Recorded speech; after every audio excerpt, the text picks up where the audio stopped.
Finance Committee members and Metro Council members. This is another hearing, the Metro Action Commission, Thursday, May 17th, of our fiscal 2018-2019 Metro Council budget hearings for the operating budget. I want to take this opportunity to publicly thank Director Lomax O'Neill and her team and staff and the council for working diligently to ensure that we have our materials. Remember, today we'll be discussing the operating budget only. Per rule, we will not consider any issues as it relates to capital. In consideration of time, Budget and Finance Committee members will be recognized first, and time permitting, the council members will be recognized. Also want to let you know that the SharePoint is live, so you can go ahead and continue to submit those questions to respective department heads. And as those answers are received, it will be uploaded to the SharePoint so that all of us can be on one accord. We now have the Metro Action Commission. Director Kroom, the floor is yours. Thank you. I'm pleased to have with me to my right our board chair, Dr. Lavinia Steele, and to my left our Chief Financial Officer, Mr. Robert Wright, and also joining us, members of our leadership team. I am proud to represent the more than 360 staff of the Metropolitan Action Commission. We use a whole family approach to addressing and helping individuals alleviate poverty from their lives through several programs, specifically the Head Start program, our MAC for Jobs program, our adult education and GED program, in addition to youth technology. We work with individuals in the community to help with their nutritional needs through our child and adult care food program, as well as our summer food program. And we provide emergency services for families using both our energy assistance program and our rent and mortgage assistance. I would like to also mention to this body that we are pleased to serve more than 20,000 individuals in Davidson County, and pleased to be a part of a team that works on behalf of those who struggle in our county. Thank you. At this time, I'll take whatever questions you might have. Councilman Pulley. Thank you, Madam Chair. A couple of questions. Number one, I saw in last year's budget request you had a little over $3 million in the Special Purpose Fund as a request for repairs, maintenance services, and looks like that's dropped in the 2018 category to $400,000. I was wondering if you could comment on that. Okay. It's on. It's on.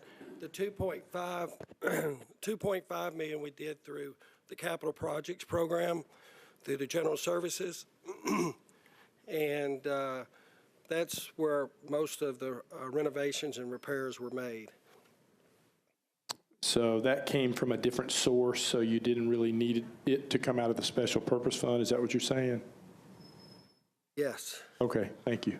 All right, now I'll ask you about some of the specific items that you have in this year's budget. Can you comment on the increase in staffing expense and for the early Head Start and the Head Start program? Looks like it's $241,500 and $143,800. Let me start with the Early Head Start program.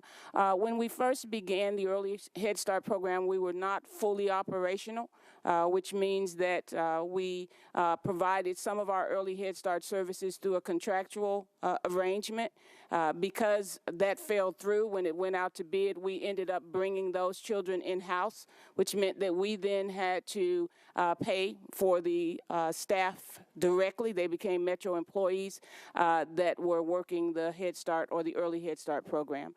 In addition to that, we did receive dollars through the federal government last year for Head Start related to our staffing, so that would account for those increases. So do these speak to FTEs or another form of a staffing expense? So in terms of the Early Head Start, it would have spoken to FTEs. In terms of Head Start, it would have been some dollars that were tied to our cost of living funding that we received from the Head Start program. Okay, all right, thank you. And one other question. There's $311,000 for a low-income home energy assistance program. Can you just tell us a little bit about that program and what that money's going for? So we received an increase in our LIHEAP program, and as you know, or you may not know, I think you do, that we provide one-time annual assistance to individuals in our county who qualify to receive energy assistance. It could be for their light bill, it could be for their gas bill. These are federal dollars, and there was actually an increase in those dollars on last year. Okay, thank you. I have nothing further, Madam Chair. Thank you, Councilman Pulley. Council Lady Johnson, Karen Johnson. Thank you, Chair Bircher. Thank you, Ms. Cynthia, everyone at the Action Commission. The work that you do, I know firsthand how important it is to our city, and I appreciate everything you do for our citizens. Thank you. My question again, which every year I talk about this, I know, which is that the low-income home energy assistance program with regard to people who cannot pay their electricity bill and gas bill. I wanted to add that this year because last budget cycle you had shared that you were going to improve the program and how people apply and get approved for that. People who have lost their job, that can't pay their electric bill. Has any of those improvements been made in the program? And those who are senior citizens and those who cannot pay during mostly cold weather times, what are you doing to make sure that people have heat and also have cool air in the summer when they're in situations that are kind of dire? I'm always worried about that because, you know, you said that there's a one-time approval, and people have different occurrences throughout the year. So help me understand where you are in the improvements in that program since the last budget. So the one-time approval is a federal requirement. That's not a Nashville requirement. So the federal guidelines say that you can only be assisted one time during a fiscal year, so whatever fiscal year we're under. Currently, we're under Metro's fiscal year, which is July 1 to June 30th. Previously, they switched that fiscal year, and we were under the federal fiscal year. So there is no opportunity for us to alter the federal requirement for the program. Let me speak specifically to senior citizens. The part that is helpful to senior citizens is that we base what they qualify for not on the amount of the bill only. So let's say you have a senior citizen who qualifies by federal guidelines for $300, but their bill may not be that high. They're going to be approved for that full amount, which allows them during the year to continue to have dollars that help them because we know that they're on fixed income. So we don't restrict their approval to the actual amount of the bill. So that's one of the ways that it assists seniors in being able to have help, even though the approval is only one-time approval. For individuals with bills that are much higher than that, there's really not a lot of opportunity for them to be assisted through those dollars more than one time.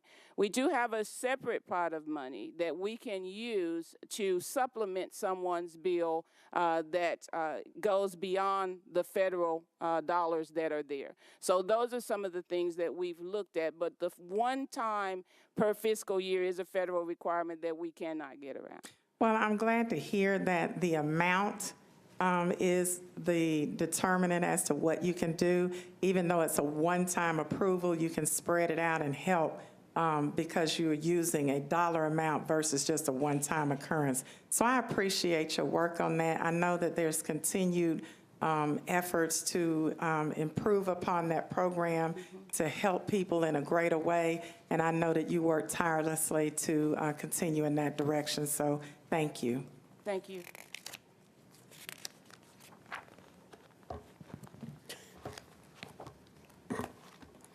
Okay, seeing no other council members seeking recognition, thank you so much, Dr. Kroon, you and the Metro Action Commission and your staff for the service that you provide for the city, and that concludes your hearing. Thank you.